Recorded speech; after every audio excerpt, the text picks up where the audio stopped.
L'extrême droite américaine veut son safe space parce qu'ils ont peur du monde extérieur. Je vous en parle dans un instant. C'est une des 5 nouvelles qui m'ont attiré aujourd'hui. Première nouvelle, voyage spatio-temporel. C'est ça le titre, c'est dans l'actualité.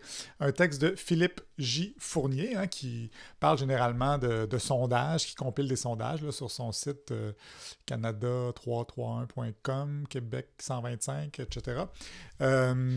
Je connais quand même bien Philippe parce qu'on joue au hockey cosum à l'occasion ensemble, mais peu importe, c'est juste du name dropping.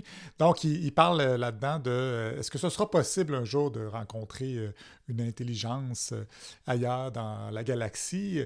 Et il explique que c'est un peu compliqué les voyages spatio-temporels, entre autres parce que, bon, il y a une question de distance. C'est vraiment très, très loin. Si on veut aller sur une autre planète, là, les plus proches, je pense, c'est 3 années-lumière. C'est quand même un méchant bout d'aller là. Donc, ça prendrait plusieurs générations dans un vaisseau spatial avant de venir à bout de ça. Ça peut être déprimant un petit peu d'être pogné dans un vaisseau spatial pendant plusieurs générations comme ça, à moins de trouver une technologie pour hiberner pendant plusieurs années comme ça, se réveiller 500 ans plus tard, tout près d'une nouvelle planète. C'est sûr que ça ferait beaucoup de rattrapage pour les épisodes de Stats, mais quand même, peut-être qu'un jour on arrivera à ça. Mais il dit aussi que c'est une question de temps, parce que, bon, vous savez, quand Star Wars commence, c'est dans une a long time ago, dans une galaxie far, far away, donc il y a très longtemps dans une galaxie lointaine.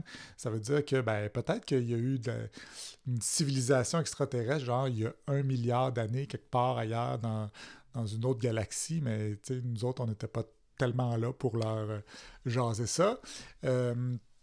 Donc, en tout cas, lui, il croit quand même qu'il y a probablement de la vie quelque part dans l'univers. C'est peut-être vrai. Moi, je me pose souvent la question parce que, en fait, la vie sur Terre, en fait, l'être humain, c'est tellement une suite de hasards incroyables que pour que ça arrive quelque part dans l'univers, il faut être chanceux en maudit. Donc, un texte vraiment intéressant à lire, surtout si vous êtes fan d'astrophysique, de science-fiction ou de choses qui se peuvent pas. Autre nouvelle intéressante, bon, ça c'est la clique du plateau, leurs titres sont toujours un petit peu coquins. Ton gars, Dudu, ça devait être le genre à toujours manquer d'essence. En fait, la clique du plateau a publié une capture écran de Éric Duhem qui raconte l'histoire d'un de des membres du PCQ qui est allé à leur congrès, à leur retraite dans leur lac à l'épaule, je sais pas trop, dans un chalet avec sa voiture électrique qui est une ID4 de Volkswagen. C'est exactement la voiture que j'ai, donc c'est un dossier que je connais assez bien. Il dit que, bon, le gars habite à 200 km du lieu de la rencontre, mais il faisait froid, donc il y avait une autonomie réduite et il est arrivé juste au chalet et il a branché son auto sur le 110 volts. Là. Je pense que c'est ça, je connais pas bien ça, l'électricité, mais bon, sur le courant normal là, de la maison, là, avec une rallonge, puis ça chargeait pas vite parce qu'il faisait froid, puis ça charge jamais vite, ces rallonges-là. Je pense que c'est comme 30 heures recharger une voiture électrique avec ça, quand t'as pas une borne. Donc, lui, il présente ça comme si c'était la preuve que les chars électriques, c'est un peu de la merde, mais c'est vraiment un cas extrême. Oui, les voitures électriques, mon ID4, là, il y a peut-être l'hiver, là, quand il fait, mettons, entre moins 10 et moins 15 peut-être, là, je me rends à peut-être 300 km d'autonomie. D'ailleurs, ce gars-là, à 200 km, je ne sais pas ce qu'il a fait, mais bon. L'été, c'est plutôt 420 km, mais bon, c'est des cas quand même anecdotiques et plutôt rares. Là. Combien de fois dans l'hiver, il faut que tu ailles quelque part qui est très loin, quand il fait très froid? Ça n'arrive pas si souvent que ça. Le reste du temps, tu ne te poses jamais de questions sur l'autonomie de ta voiture électrique. Et clairement, ce gars-là est un petit peu jambon de ne pas avoir pensé à ça d'avance, de ne pas avoir rechargé en route plus longtemps pour se donner une petite chance. Puis c'est la même chose avec les voitures à essence. D'ailleurs, les voitures à essence aussi perdent beaucoup d'autonomie en hiver. Là. C'est juste que, bon, comme il y a beaucoup de stations-service, on se pose moins de questions, mais c'est le même concept. Hein. L'hiver, les voitures perdent de l'autonomie. Probablement que ce monsieur-là, là, si je me fie à son comportement, il y aurait eu une panne d'essence s'il y avait eu une voiture à gasoline. Je vous invite à vous inscrire à mon infolette astor.ca pour avoir les liens pour lire ces nouvelles-là, parce que moi, je ne suis pas si fiable que ça, donc il vaut mieux aller lire le texte au complet. Autre nouvelle intéressante, Reveal the far-right figures tried to create Christian nationalist haven in Kentucky. Donc, des chrétiens nationalistes d'extrême droite veulent se créer un petit paradis, un safe space au Kentucky. Ils ne veulent pas être exposés aux progressistes dans le monde, donc ils se construisent une petite...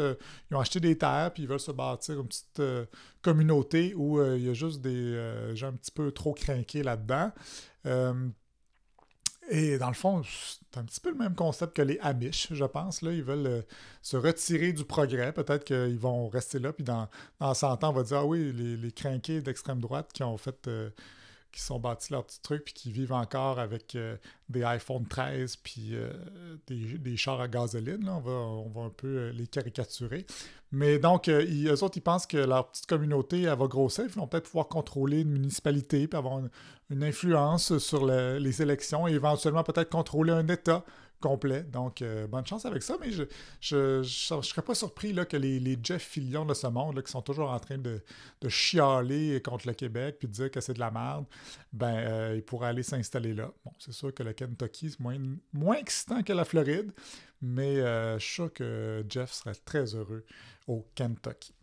Autre nouvelle intéressante, l'organisme Les Produits du Québec publie une étude sur les retombées de l'achat local, c'est dans le Devoir.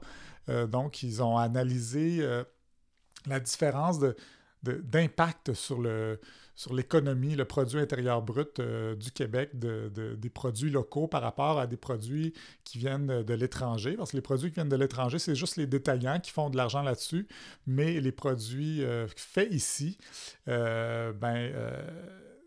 en moyenne un produit intérieur brut, des profits et un nombre d'emplois au Québec respectivement de 3,8, 7,6 et 3,5 fois supérieur. Bon, là, il donnait des exemples. Là. C'est 3 exemples qui avaient ces PIB, ces profits, etc., plus importants. Donc, ça a vraiment des bénéfices, l'achat local. Puis des bénéfices sur l'économie, mais aussi sur l'environnement, parce que les produits ne viennent pas de l'autre bout du monde. Ça prend moins de GES. Et semble-t-il que, ils ont analysé 9 produits, puis il y en a 4 sur les 9 que les produits faits ici étaient moins chers que les produits qui venaient de l'étranger. Donc, ça peut aussi être pas si cher que ça, finalement, encourager l'économie locale. Donc, faites ça. Et dernière nouvelle qui m'a intéressé, des journalistes dénoncent l'influence de l'industrie des paris sportifs dans leurs médias. C'est un texte qui vient d'Europe, de la Revue des médias, qui est un magazine qui étudie, qui commente le monde des médias. Et il parle là-dedans des compagnies de paris sportifs qui contrôlent les médias sportifs en Europe. Ils font référence à toutes sortes de compagnies que je ne connais pas vraiment, mais c'est un peu le cas ici aussi. Hein. BPM Sport, c'est Bet99 All the Way. 98.5 pendant les matchs de hockey, c'est Playground. Donc, ils sont vraiment intenses là-dessus. On l'a vu aussi à TVA Sport avec les maudites annonces de Georges Saint-Pierre, après ça de Renaud Lavoie. Un peu louche d'ailleurs, un journaliste qui fait des pubs de paris sportifs, mais bon.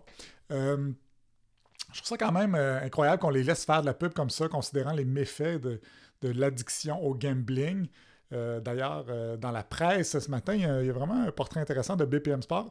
Moi, j'adore BPM Sport. Là, c'est là où je me réfugie pour me sauver de l'actualité débile de notre monde.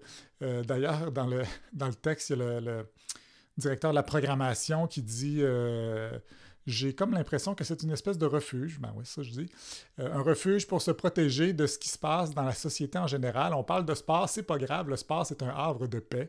Effectivement, Jules César l'avait compris, du pain et des jeux. Et moi, je n'aille pas ça, les jeux, mais forcez-moi pas à entendre des maudites pubs de Bet99 sans arrêt. Alors voilà, je vous rappelle que vous pouvez vous abonner à toutes mes chaînes pour ne manquer aucune nouvelle de la planète et à l'infolettre astar.ca. Bonne journée!